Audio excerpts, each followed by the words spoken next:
He is the new men's basketball coach at Utah State. Jerrod Calhoun, kind enough to kick off the show with us. Coach, how are you? I'm doing good, Scotty. Thanks for having me, buddy. Excited to be on. You still feel like you're drinking from a fire hose, or things kind of settled down for you a little bit? Not really. I don't think things settle down till we get our guys back on campus in June. So we still working hard on our schedule. We need 9 games. We didn't have any games, really contracted other than Alcorn State and Utah Tech. So wow, that is, a job in itself. That puts you up against the 8 ball a little bit, doesn't it? Yeah, I think first what we got to do, Scotty, is get a MTE. We're hoping to have that finalized by this week, and then, just studying the patterns and the frequencies of NCAA tournament bids out of the Mountain West, and looking at some analytical things. We want to possibly play 4 to 5 quad 1 and quad 2s. Last year we played 3 in the non-league, so we want to ramp that up a little bit. So just trying to figure out what makes sense for us. With this schedule. Does that, and not necessarily this year, because, obviously you're scrambling a little bit this year, but year to year, does that schedule usually reflect what you've got coming back? Do you try to schedule to your team a little bit? I think 100%. I think as you build and get a little more comfortable and you have some continuity, but I think where we're at in this landscape, I think, in our league, I think you have to be aggressive. You have to try to play some quad 1 and quad 2s in the non-league, and whether it's neutral or away or home, you got to try to beat those teams. And I thought, last year here at Utah State, Coach Sprinkle and his staff, they handled business. They beat the teams they were supposed to beat, and that's part of, playing in March. So we're gonna work tirelessly here the next really 2 weeks to try to finalize this thing. So you're putting a team together. You lose a couple players. Some people, you got guys that are done with eligibility, but you're also able to hold on to some guys. And I think Mason Falslev was in the portal. You get him back. Ian Martinez was in the portal. You get him back. Just how important was it to be able to hold on to these guys? Because we always talk about recruiting, but sometimes your best recruits are the guys you already have on campus. Yeah, and then also Fish and Carson Templin. Those 4 kids, and Jackson Smith was a big part of, what we did here. So, I think, that was the first thing I really wanted to do before we even attacked the portal was, identify who really wanted to stay, first and foremost. I worked every kid out for 2 weeks, even the guys that were in the portal. I tried a little unconventional way to doing things, and I thought it worked out pretty well. We worked them out for 2 weeks and got a chance to evaluate them, spent a lot of time with them with meetings and, meeting with each guy, listening to their story, trying to figure out, what they wanted out of this experience. And what I realized is there's a lot of kids that it really means something to them to put the uniform on, the Aggie uniform. So really, really pleased with all the guys that came back. Is it I'm trying to think of the right way to ask you this question because I don't want to put you in a bad spot. But when you've got guys that like Great Osabor or even Josh Aduje that, Great obviously is on his way to Washington. Josh is still out there, and I'm sure you would probably welcome him back if he decides to come back to Utah State. But you also have to actively recruit as if they're gone. How hard is that to try to, hold a spot for somebody who might come back, but yet also actively recruit, knowing that there's a good chance they don't come back? Yeah, I think it's just a new norm, Scotty. I mean, to be honest with you, it's college basketball free agency, right? I mean, every year it's going to be some circumstances out of your control. A couple guys, we had guys say he was coming back, and then, he didn't. So you just have to work through all that. It's hard when there's coaching changes and, on the players. So I think you have to be understanding as a coach and just, you can't overreact. I'm a big believer in everything's going to happen for a reason. And if you work really hard and you've got good contacts and know what you're looking for, it's going to work out. So we feel really strongly about the guys we were able to bring back and the guys we've brought in. Well, let's talk about some of those guys, too, because Dayton Alberry, I think, is a guy that I think a lot of Aggie fans saw the film on him and got really excited about. Let's talk about him and Aubin Gartsetsi. I'm sure I'm destroying that name, and I'll have it dialed in before the season starts. Gadaretsky. So let's talk about those two, and then we'll get to the other three that you signed here a little bit later on. Yeah, I mean, Dayton is certainly going to be one of the faster players, I would say, in the Mountain West from end line to end line, not just on offense, but I think also defensively. He can play multiple positions. That's the thing I love about him. He doesn't have to necessarily have the ball in his hands, but I think he can also run a team. He's extremely athletic. Had an unbelievable game against Duke, and he's a worker. He's a gym rat. He can, really fill up the stat sheet, not just with scoring, but making others better, rebounding, getting steals. So he has an impact, right, on basketball. I think everybody just worries about scoring so much in today's age, but the reality is you got to impact the game in other ways. He can do that, and same thing with Aubin. He was one of the most efficient players in the country around the rim. An effective field goal percentage in the key. So he's got great hands. He can go over left shoulder, right shoulder. He's going to provide us with good rim protection, and he's a winner, right? I mean, Stetson just came off the best season in school history. He had a huge part of that. He's a wonderful kid. Needs to get a little bit of weight on him. I'm sure we'll be able to do that this summer, and I think it'll be a good addition for us. So let's shift gears a little bit and talk about some of the other guys. Drake Allen, Tucker Anderson, Braden Housley as well. Those are three that obviously have got some experience. They've done some really, really good things and bring some good additions to your team. Yeah, you got Braden Housley, obviously a Utah kid, just a player that can play really all three guard positions. Last year at Southern Utah for Coach Jeter, he played the point guard spot. Was on the all-freshman team, so he's got a ton of college experience young in his career, kind of thrown into action there. Tucker Anderson was the freshman of the year in the A-Sun. About 6'9", can play multiple positions as well. Really, really can shoot the basketball, Scotty. I mean, from, off the bounce, one or two dribbles to bringing them off staggers, flares, that sort of thing. He can really stretch the defense. Tremendous upside. And then Drake Allen is a guy that, guys are going to want to play with because his ability to see the floor, right? Whether that's in transition, whether that's in a half-court setting off of drives or pick and rolls. And he also has length. One thing about our team, we will be extremely long, so we're gonna have some real length. So from a roster standpoint, how many scholarships do you have available? What are you looking to fill now at this point?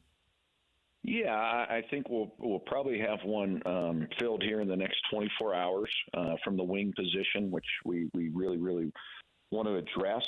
And then we'll be down to two. We'll hopefully get a commitment from a high school kid, a forward that I think has been very, very under-recruited because today's day and age, everybody wants to take portal guys. And then we'll have one left, and we'll kind of, see what's left out there. Do we add another front court player? Do we add a specialist? We'll just have to see what happens with the last one. But definitely looking to get a older impact wing transfer, and then certainly a high school kid. Jerrod Calhoun, he's the new head coach at Utah State, kind enough to join us right here on 97.5, the EKSL Sports Zone. All right, so your staff looks like it's put in place.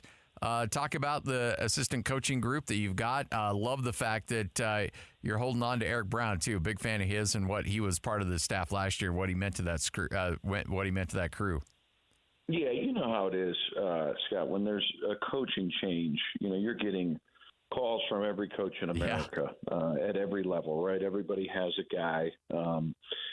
So we were really, I was trying to identify a few things, right? What I look for is guys that have motors, guys that really, really love the game, can build great relationships, have knowledge of the game, and then certain areas, right? So with Eric Brown being here, being part of the team last year, but really not just last year, if you look at kind of where he's been,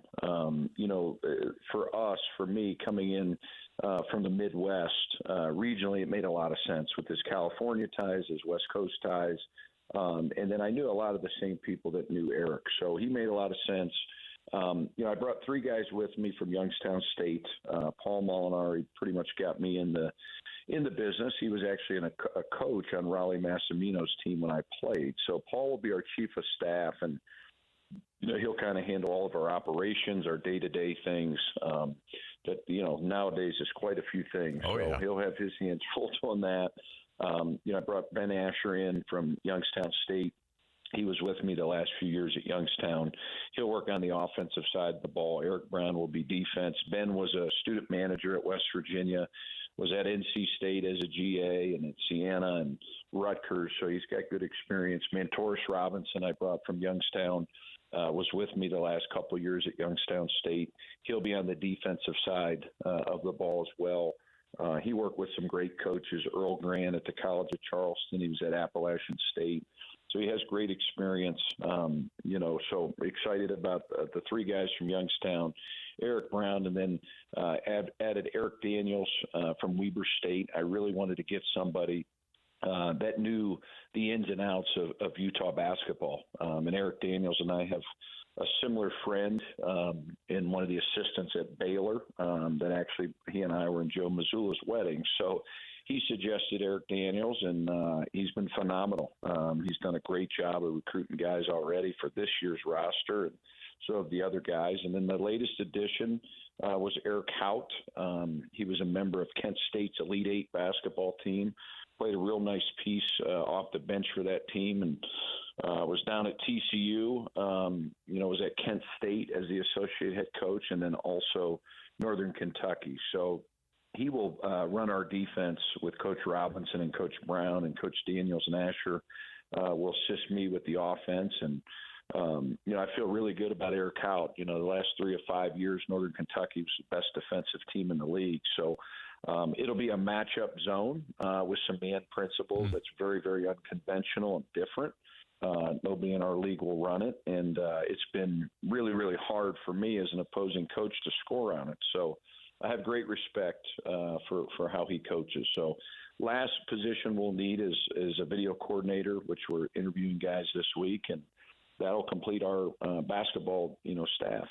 It's got to be interesting too, because you guys make so many connections and you make so many friendships along the way in this coaching world that when you get that job and that phone starts buzzing, sometimes it's hard to cipher through all that, because everybody's looking for that next great opportunity and to come to Logan, to come to Utah State. That's got to put you in kind of a difficult spot sometimes.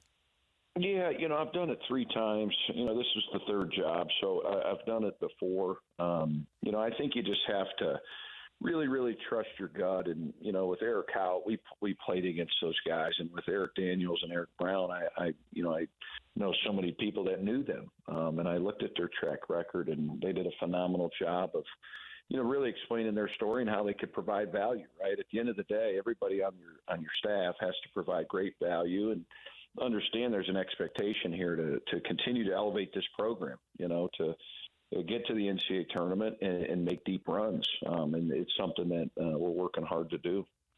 Jerrod Calhoun, he's the new head coach at Utah State, kind enough to join us right here on 97.5, the KSL Sports Zone, as Utah State gets set for the upcoming season, putting the final pieces together on the roster, the schedule, and everything else that goes along with it. When you look at the landscape of college basketball right now, and Great Osobor goes, and you've seen the same reports that we've seen, it blows my mind. And I'm curious to know your perspective as a coach, where 3 years ago, you can't give a kid a sandwich, and now, reports are you can give, kids making $2 million. Just how weird of a 180 is it from your perspective as a coach in this new world and this new landscape you're working through? Yeah, I got a chance to spend quite a bit of time with Great, really the last month. He's a wonderful kid. He sent me an unbelievable text message. I saw him the day before he was going to announce, and we spent about 30 minutes in our locker room just talking on all the different schools. And, nobody knows where this NIL is going to go, right? I mean, is it going to go in-house, or the school's going to run it? I think too many people worry about all of the negative things, not only in NIL but in life, and things that they don't feel that, they have opinions on. At the end of the day, these are the rules that all of the coaches, all of the players have been given, right? So I think it's the coach and the players and the university's job to figure out strategically how you're going to navigate through it. And I think that's what Great Osibor did, right? I mean, he, got life-changing money. So how could anybody fault a guy that got life-changing money? Yeah. As I told him, I'm only going to wish him the best. I hope he has a tremendous year. I've only been around him a month. I only got to work with him for 2 weeks. I watched him from afar. But that's life-changing money for him and his family. And it's pretty neat to see where it's going to go. Is it fair? I don't really worry about those things, Scotty. I just worry about how we can thrive in this environment to make our fans and make our administration happy. At the end of the day, that's what it's about, is winning basketball games. So the NIL helps you win basketball games, because that's a big part of the recruiting pitch nowadays with kids. Is what do you have in your collective? What does your collective look like? They have certain expectations. So when you can't meet those expectations, that limits your pool for recruits, right? So I think, nowadays it used to be about 25, 30% of your time was spent on coaching. It's getting less and less, right? And that's the tough part with some of these jobs, is you spend a lot of time fundraising for NIL, but I don't complain about it. I just, we got to roll up our sleeves, got to put our heads together and figure it out. Do you feel like you've got good momentum at Utah State in that regard?